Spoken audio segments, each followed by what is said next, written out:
प्रदेश में इस समय मुख्यमंत्री के जीरो टॉलरेंस और करप्शन के बीच एक लंबी बहस छिड़ गई है। मुख्यमंत्री अपने सभी बैठकों में मंत्रियों और नौकरशाहों को इस बात की सीख देते रहते हैं कि ईमानदारी से काम कीजिए ताकि जनता का भरोसा सरकार पर पूरी तरह से बना रहे, क्योंकि 2027 भी करीब है। लेकिन मंत्री और अफसरों के कॉकटेल की वजह से आए दिन जीरो टॉलरेंस पर करप्शन ही भारी पड़ता जा रहा है। जी हाँ, द संडे विज के खास प्रोग्राम न्यूज एक्सरे में आज हम इसी मुद्दे पर बात करेंगे। मैं संजय श्रीवास्तव, द संडे विज का यूपी हेड। मैं आपको बताऊंगा कि एक बार फिर से लखनऊ में मास्टर रोल घोटाले का जिन बाहर निकलने की पूरी तैयारी कर रहा है।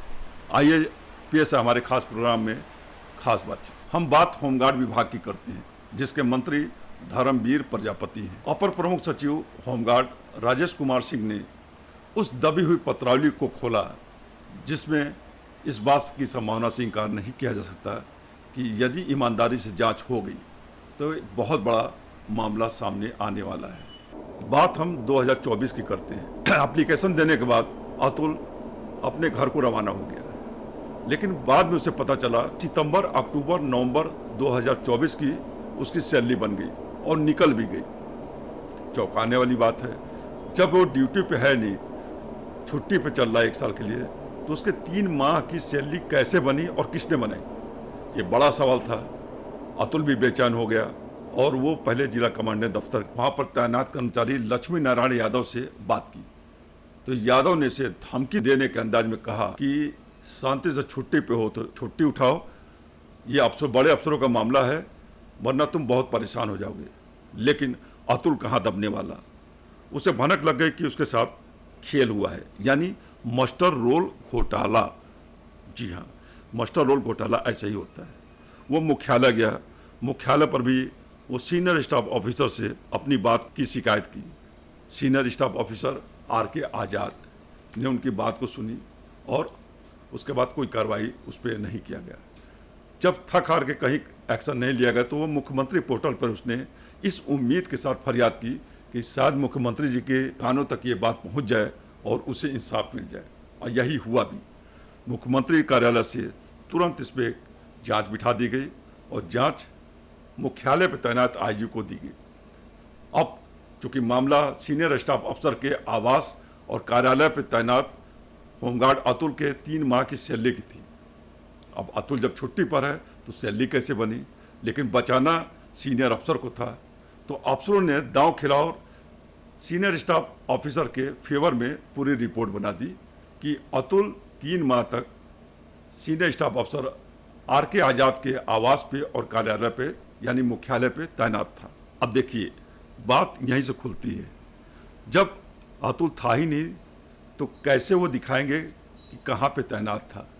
और इसी बात पर अतुल होमगार्ड, भले ही होमगार्ड है, लेकिन वो अड़ गया कि अगर मैं कार्यालय में यानी मुख्यालय पे SSO के दफ्तर के बाहर मैंने ड्यूटी किया या उनके आवास में ड्यूटी किया तो आप CDR निकाल लें, CDR में दूध का दूध और पानी का पानी हो जाएगा। एक बार फिर से शासन ने अतुल की फाइल खोल दी है और इस बार जाँच आगरा परिक्षेत्र के DIG संजीव शुक्ला को सौंप दी गई है।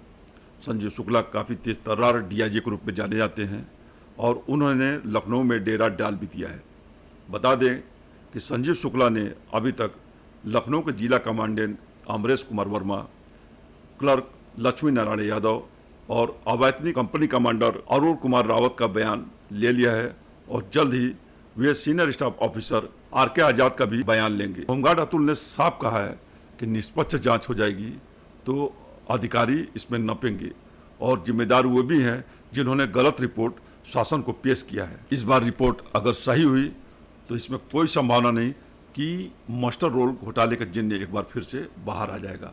मैं आपको बता दूं कि द संडे व्यूज ने 2018-19 में गाजियाबाद मास्टर रोल घोटाले का पर्दाफाश किया था। उसी की देन है कि वहाँ पे करोड़ों रुपए का वारा न्यारा होता था होमगार्डों की फर्जी ड्यूटी लगाने पर और ड्यूटी से हटाने के नाम पर, जिसकी वजह से जांच बैठी और जांच के बाद जिला कमांडेंट कार्यालय को पूरी तरह से आग के हवाले कर दिया गया। लेकिन आपको बता दें कि हालांकि उस समय अधिकारियों का मकसद ये था कि कार्यालय के अंदर रखे सारे दस्तावेज दफन हो जाएं ताकि उस पर कोई जांच आगे ना बढ़े। लेकिन द संडे व्यूज के पास आज भी उसमें से जो मेन दस्तावेज है वो बचे हुए हैं। ये आप देख रहे हैं इस कैमरा पे कि गाजियाबाद मास्टर रोल और नोएडा सारे master roll the Sunday views के पास है। हम ये खुलासा आज भी कर सकते हैं कि मास्टर रोल में रोल के दौरान कमांडेंट और डिवीजन कमांडेंट ने कई करोड़ रुपए का अकुत संपत्ति अर्जित कर आज भी मौज कर रहे हैं। सबसे चौंकाने वाली बात यह है कि मास्टर रोल घोटाले में जो भी आरोपी थे अधिकारी, उनका प्रमोशन हो गया, सब मालाइदार पोस्ट पे इस समय तैनाती का मजा ले रहे हैं।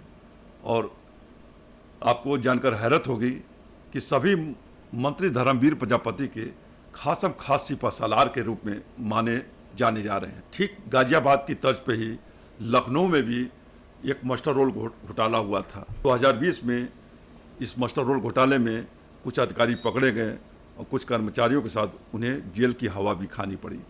आखिर में मैं सवाल यही उठाऊंगा, आखिर जब एक अफसर दोषी है और जांच उसी के बैचमेट को दिया जा रहा है तो वो निष्पक्ष जांच क्यों नहीं करते हैं?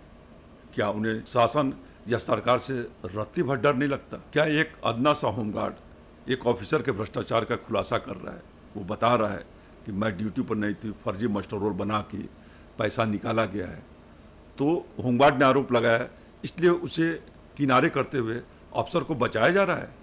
क्या यही इस सरकार का, क्या यही इंसाफ है? अगर हम जांच की बात करें तो विभाग के मंत्री से जांच की रत्ती भर उम्मीद करना बेमानी है, क्योंकि वो तो खुद भ्रष्ट अफसरों को पूरी तरह से संरक्षण देकर अपना काम साध रहे हैं। अब देखना यह है कि शासन ने जिस तेवर के साथ इस जांच को दोबारा खुलवाया है, तो क्या जीरो टॉलरेंस पे करप्शन भारी पड़ेगा या करप्शन पे जीरो टॉलरेंस?